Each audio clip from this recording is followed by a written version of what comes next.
السلام عليكم شباب. بسم الله الرحمن الرحيم. الحمد لله رب العالمين الرحمن الرحيم. الحمد لله رب العالمين على نعمة تحرير سوريا من أمثال وئام وهاب واللواء بالجيش العلوي عادل عيسى قائد الفرقة 17. الحمد لله رب العالمين. الفرقة 17 هلا وئام وهاب هذا الصبي مزعوج انه بدنا نسلم عادل عيسى للسلطات السورية. لو بدنا نسلمه لغازي كنعان او رستم غزالي ما كان انزعاج، قلبه حنون وئام وهاب. بس الكارثة انه رئيس الحكومة ما عم يتخذ اجراءات بحقه، انا ماني عارف ليش.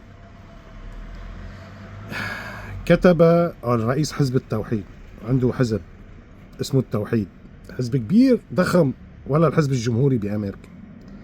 كتب رئيس حزب التوحيد العربي وئام وهاب منشورا عبر حسابه على إكس هاجم فيه رئيس الحكومة نواف سلام على خلفية تأخير نشر مرسوم العفو رابطا بذلك بملف تسليم أحد الضباط. وقال وهاب الرئيس سلام يؤخر نشر مرسوم العفو حتى ارتكاب جريمة تسليم اللواء. جريمة تسليم اللواء اللي هلأ منقلكم شو عامل هذا اللواء اللي عم يدافع عنه وئام وهاب. بس عم يدافع عنه لأنه قتل المسلمين سنة. يعني وئام وهاب لو هذا اللواء منو قتل المسلمين سنة ما بيدافع عنه. وخلينا نقول الأمور مثل ما هي، يعني خلينا نحكي بطريقة صريحة. وئام وهاب عم يدافع عن هذا اللواء لأنه ارتكب مجازر بحق أهل السنة بالرقة، بس ما عم بيدافع عنه لأي سبب تاني، لا لأنه عم يقبض منه ولا لأنه هو مخلص للنظام العلوي، لا لا لا، بس لأنه قتل مسلمين سنة بالرقة. هذا سبب دفاع وئام وهاب عنه والله العظيم.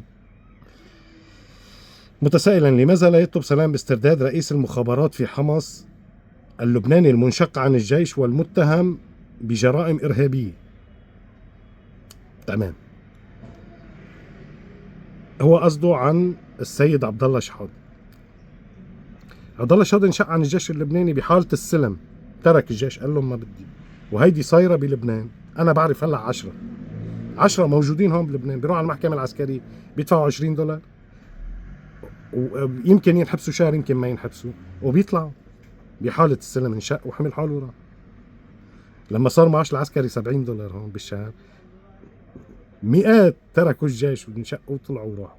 هلا وئام وهاب عم يتذاكى، هو كتير ذكي، صبي ذكي يا اخي، صبي ذكي، راس شايف راسه ما اكبر وهيك عقله كبير مثل راسه. قال لما بيطالب تسليم عبد الله شحاده. عبد الله شحاده اخذ جنسية السورية، صار سوري الزلمه. هذا عادل عيسى اخذ جنسية السورية. عادل عيسى عليه جرائم مؤكدة مثبتة. عبد الله شحاده حمل حاله ترك الجيش وراح، بيتخلص موضوعه بنص ساعة. وختم وهاب منشوره بتوجيه سؤال مباشر إلى سلام قائلا: هل تعتبر نفسك رئيس حكومة أم موظف تابع للشرع؟ يا سيدي موظف تابع للشرع، أنا موظف تابع للشرع، نحن كلنا موظفين تابعين للشرع. إن عجبك ما عجبك لصرميتي ما يعجبك. ما أنت بتضلك تقول صرمي وصرمي. طيب نحن كلنا موظفين للشرع، عجبك عجب، ما عجبك لصرميتي ما يعجبك.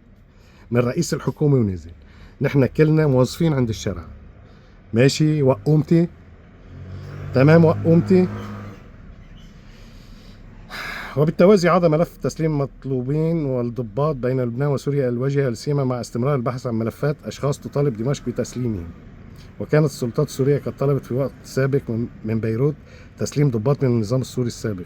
هيدا لو ما توثق والسفارة والأمن السوري لقطوا بعد ما طلع من السفارة وكذا وخلصوا الوضع وصار في تسوية، ما كانوا بيسلموا. الحكومة اللبنانية عندنا ما حتسلموا، يعني ما حتسلموا.